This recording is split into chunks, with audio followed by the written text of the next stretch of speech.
నమస్కారం. ఈనాటి ఎక్స్ప్లెయినర్కి స్వాగతం. ఈరోజు మనం భాగవతంలో ఒక అద్భుతమైన ఘట్టాన్ని చూడబోతున్నాం. అదే వత్సాసుర సంహారం. దైవశక్తికి దుష్టపన్నాగాలకు మధ్య జరిగిన ఈ ఆసక్తికరమైన పోరాటం గురించి ఇప్పుడు తెలుసుకుందాం. ముందుగా ప్రశాంతమైన గోకులం గురించి మాట్లాడుకుందాం. సరే, కథలోకి వెళ్దాం. ఒక అందమైన రోజున చిన్నారి కృష్ణుడు, బలరాముడు తమ స్నేహితులతో కలిసి అడవికి వెళ్లారు. అక్కడ వాతావరణం ఎంత ప్రశాంతంగా ఉందంటే పిల్లలంతా ఆడుకుంటున్నారు.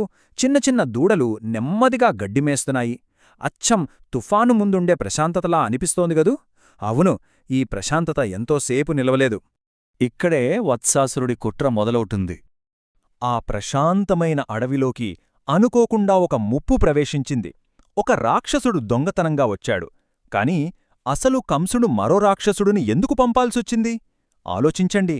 అంతకుముందు కృష్ణుడిని చంపడానికి కంసుడు ఎన్నో వేషాలు వేశాడు, ఎందరో రాక్షసులను పంపాడు. అవన్నీ విఫలమయ్యాయి. దాంతో పిచ్చి కోపంతో ఎలాగైనా కృష్ణుడిని అంతం చెయ్యాలనే కసితో పంపిన ఆ రాక్షసుడే వత్సాసురుడు. ఈ వత్సాసురుడి ప్లాన్ చాలా డిఫరెంట్గా ఉందండి. ఒకవైపు ఏమీ తెలియని అమాయకమైన చిన్న దూడలు గడ్డిమేస్తుంటే, ఈ రాక్షసుడు కూడా ఒక చిన్న దూడ రూపంలోకి మారిపోయి ఆ మందలో కలిసిపోయాడు. ఎంత పర్ఫెక్ట్గా అంటే ఆ మందలోని నిజమైన దూడలకు ఈ రాక్షసుడికి మధ్య ఏ తేడా లేదు. అసలు ఎవరు గుర్తుపట్టలేనంత అద్భుతంగా మందలో కలిసిపోయాడు వాడు. కాని ఇక్కడ అసలైన ట్విస్టేంటంటే, మన కళ్ళు మోసపోవచ్చేమో కాని దైవదృష్టిని ఎవ్వరూ మోసం చేయలేరు. ఆ మందలో ఉన్నది మాయరాక్షసుడని మన కృష్ణుడు ఇట్టే పసిగట్టేశాడు. వత్సాసురుడు ఎంతటి మాయావి అయినా కృష్ణుడుకున్న సర్వజ్ఞత్వాన్ని మాత్రం బురిడి కొట్టించలేకపోయాడు.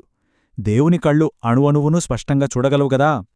ఆ తర్వాతేం జరిగిందో, కృష్ణుడు దివ్యశక్తి ఎలా బయటపడిందో చూద్దాం. మరి ఆ రాక్షసుణ్ణి కృష్ణుడు ఎలా ఎదుర్కొన్నాడంటారు? ఇక్కడే అసలు యాక్షన్ మొదలవుతుంది. కృష్ణుడు ఏమీ ఎరగనివాడిలా నెమ్మదిగా ఆ మాయాదోడ దగ్గరకు వెళ్లాడు. ఒక్కసారిగా ఎవరూ ఊహించని విధంగా ఆ వత్సాసురుడి వెనక కాళ్లను గట్టిగా పట్టుకున్నాడు. అంతే, దాన్ని గాలిలోకి లేపి గిరగిర అత్యంత వేగంగా తిప్పడం మొదలుపెట్టాడు. ఆ తర్వాత తన పూర్తి బలంతో పక్కనే ఉన్న ఒక పెద్ద వెలగ చెట్టుకు బలంగా విసిరేశాడు. అక్షరాలా ఇది కంటిరెప్ప మూసి తెరిచే లోపు జరిగిపోయింది. ఆ విసిరిన దెబ్బకు ఆ భారీ చెట్టు నేలకూలింది. దానికి గుద్దుకున్న ఆ వత్సాసురుడు కూడా అక్కడికక్కడే ప్రాణాలు వదిలాడు. అదండి సంగతి. చెడుమీద దైవశక్తి సాధించిన తక్షణ అత్యంత పవర్ఫుల్ విజయమిది. ఏ అపాయం ఎవరికీ జరగకముందే సమస్య అక్కడికక్కడే తుడిచిపెట్టుకుపోయింది. ఈ అద్భుతాన్ని కళ్లారా చూసిన తోటి స్నేహితులు ఒక్కసారిగా ఆశ్చర్యపోయారు. భయపడటానికి బదులు తమ ప్రాణస్నేహితుడైన కృష్ణుడి శక్తిని చూసి మురిసిపోయారు. కృష్ణుడు మమ్మని ఎప్పుడూ కాపాడుతున్నాడు అని ఎంతో స్వచ్ఛమైన ఆనందాన్ని వ్యక్తపరిచారు. కృష్ణుడిమీద వారికున్న ఆ గుడ్డి నమ్మకం, ఆ భక్తి ఎంతో గొప్పదిగదూ. భూమిమీద పిల్లలు మాత్రమే కాదు, ఆకాశంలో దేవతలు కూడా ఆ వత్సాసుర సంహారాన్ని చూసి సంభరాలు చేసుకున్నారు. స్వర్గం నుండి అద్భుతమైన పూల వర్షం కురిపించారు. భూమిమీద దుష్టశిక్షణ జరిగిన ప్రతిసారి ప్రకృతి ఎలా పులకించిపోతుందో ఈ సంఘటన మనకు కళ్లకు కట్టినట్లు చూపిస్తుంది. ఇక చివరిగా ఈ ఘట్టం ద్వారా మనం నేర్చుకోవాల్సిన నీతి ఏమిటో చూద్దాం.